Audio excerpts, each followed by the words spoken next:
এনেকৈ সকলো সময়তে নিজক আৰু কিমান দুখ দিব এই জীৱনটোত মোৰেই কিবা ভুল আছিল নেকি সঁচা কথা এটা কওঁ কিছুমান সম্পৰ্ক ভাঙি যোৱাৰ কাৰণ আপুনি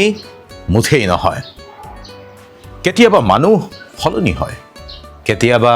অগ্ৰাধিকাৰ মানুহৰ সলনি হৈ যায় আৰু কেতিয়াবা তেওঁলোকে কেৱল আৰু কেৱল আপোনাক এৰি থৈ আঁতৰি যায়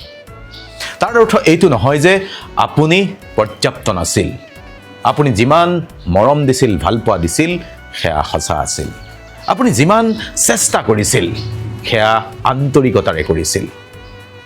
ভাল বা ভুল এইটো নহয় যে আপুনি ভাল পাইছিল ভুল এইটো যে ভুল মানুহক আপুনি ভাল পাই পেলাইছিল সেইকাৰণেই কৈছোঁ নিজৰ হৃদয়ৰ ইনোচেণ্ট অনুভৱ কেতিয়াও ভুল হ'ব নোৱাৰে কি কৰিব নিজক ক্ষমা কৰি দিয়ক আজি কমেণ্ট কৰক লাভ যদি আপুনি নিজৰ মূল্য পুনৰ স্বীকাৰ কৰিবলৈ সাজু আছে তেনেহ'লে ফ'ল' কৰি লওক ভালে থাকক